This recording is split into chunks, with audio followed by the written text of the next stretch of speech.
அறிமுகம்ன்றது பெரிய விஷயம் கிடையாது. அதான் பெரிய விஷயம். அப்படி கிடையாது.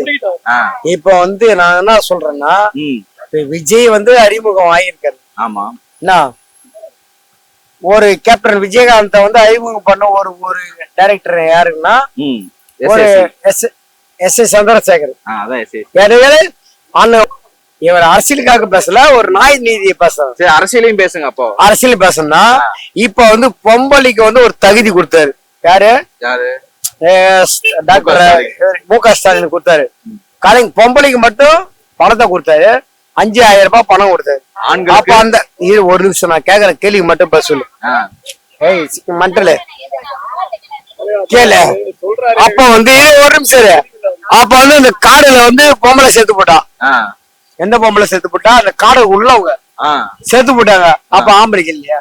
ஆம்பளைக்கு இல்ல இல்லையா? கேக்குற கேள்வி. அப்ப இல்ல எப்படி சொல்லலாம்? எதுக்கு ஆண்களுக்கு எதுக்கு பணம்? அவங்க உழைச்சி சம்பாதிக்கிறான், பெண்கள் கஷ்டப்படுறவங்க. அப்ப எப்படி கஷ்டப்படும்? ஒரு பஸ் விட்டாரு. நான் டிஎம்கே ரொம்ப பக்கா டிஎம்கே. நான் டிஎம்கே பக்கா டிஎம்கே. அப்ப பரம்பரை பேசுறேன். சரி, ஆண்களுக்கு ஏன் இல்ல? ஆண்கள் வச்சுக்கிறேன். அவர் ஹேண்டிகேப்டா இருக்கிறாருன்னு வச்சுக்கிறேன். அப்ப என்ன பண்ண முடியும்? ஹேண்டிகேப்புக்குள்ள உதவி இருக்கு. ஹேண்டிகேப்ட் தனியா இருக்குதுங்க. பேச்சு சொல்றேன். அவரால் ஒரு உடல் தகுதி இல்லாதவரா இருந்தா என்ன பண்ணுவீங்க? ஹேண்டிகேப்ட்னு விட்டுருங்க. அவருக்கு உழைக்கும் திறன் இல்லாம இருந்தவரா என்ன பண்ணுவீங்க? அதனால பெண்களுக்கு காசு கொடுக்கறதா ஆம்பளைங்களுக்கு காசு கொடுக்கறதா முக்கியம் கிடையாது. அவங்கள உழைச்சி அந்த காசை வச்சு சம்பாதிக்க சொல்லுங்க. இவங்க பணம் கொடுத்து 5000 ரூபாய் கொடுத்துதான் அவங்க வாழ்க்கை வாழணும்னு அவசியம் கிடையாது. இல்ல, அப்ப அவங்கள உதவியா இருந்துச்சு சொல்றாங்களா? உதவியா இருந்துச்சு.